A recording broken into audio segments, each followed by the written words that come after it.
शेतकऱ्यांचं पांढरं सोनं असलेल्या कापसाला आता वापरून शेतकरी बीड जिल्ह्यामध्ये आता खरेदीला सुरुवात झालेली आहे. मात्र जसा भाव पाहिजे तसा मिळत नाही आहे. आपण पाहू शकतो की ते शासकीय या ठिकाणी शासकीय जे यंत्रणा आहे या ठिकाणी आता पाहिलं तर जिनिंग आता सरकारने चालू करण्यात आली आहे, मात्र या ठिकाणी अजून झालेलं नाही. त्यामुळे त्या शेतकऱ्यांना जाणून बुजून आता हे खाजगी जिनिंगला कापूस घ्यायला लागते, पण त्या ठिकाणी पाहिलं तर कुठलाही भाव मिळत नाही आहे. त्यामुळे आता शेतकरी पुन्हा एकदा हवालदिल झालेला आहे. आपल्या इकडे पाहिलं तर सोयाबीनला 4 ते 4.5 भाव मिळतो. त्यामुळे आता शेतकरी केलेला खर्च निघत नाही. आता माझ्यासोबत काही शेतकरी तर दादा आपण कुठून आलं तर कापूस किती लावलेला आपण? मी हिवरा गोवर्धनहून आलो. किती आहे कापूस? आता कापूस आणला तुम्ही? एक टेम्पो आणला, ते 35-40 भरण, 35 भरण. बस. काय भाव आहे सध्या पाहिलं तर? 7च्या आतच आहे. 6,800-900 इतक्यावरच चालायला आहे भाव. आम्हाला अपेक्षा होती सरकार आल्यावर तरी भाव वाढेल, तर काहीच नाही. त्याचं दुर्लक्षच आहे आमच्याकडं. सोयाबीनला भाव नाही, कापसाला भाव नाही, कशालाच भाव नाही. खताचे भाव टोकाला गेले, खर्चसुद्धा निघत नाही. काढलेला खर्चसुद्धा निघत नाही. सरकारने शासकीय आता जे हे जिनिंग चालू करण्याचं म्हणलं होतं, पण चालू आहेत का ते सध्या? नाही तर चालू, ते सुद्धा चालू केलं नाही. सरकारी जिनिंग सुद्धा चालू केल्या नाहीत.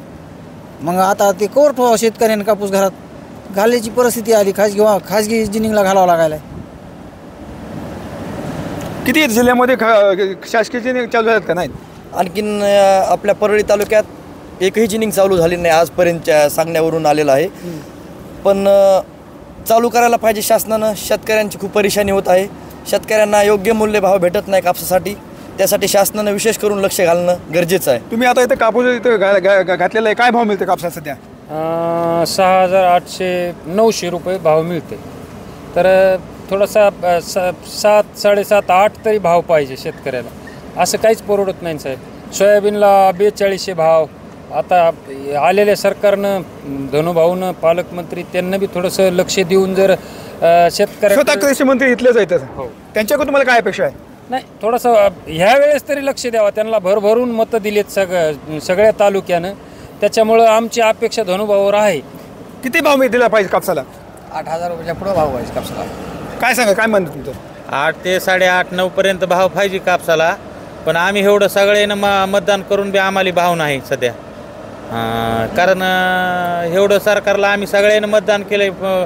किती लीडनं 1,38,000 धनुभाऊ लीडनं आले, तरी आम्हाला विमा नाही, काय नाही, अनुदान नाही. अनुदान दिलं ती बी कायला भेटलं, कायला भेटलं बी नाही अनुदान. चालतं. हे पाहू शकता या ठिकाणी पाहिलं तर या सरकारी जिनिंग जास्तीत जास्त चालू करण्यात यावं आणि शेतकऱ्यांना कापसाला 8 ते 8.5 भाव देण्यात यावं अशी मागणी देखील आता शेतकऱ्यांकडून केली जात आहे. कॅमेरापर्सन विकास वाघमारे, मी संभाजी मुंडे, TV9 मराठी, परळी, बीड.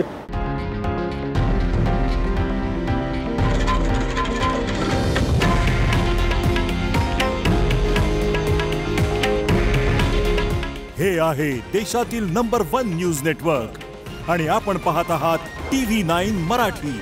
काळजी तुमची, हित महाराष्ट्राचं.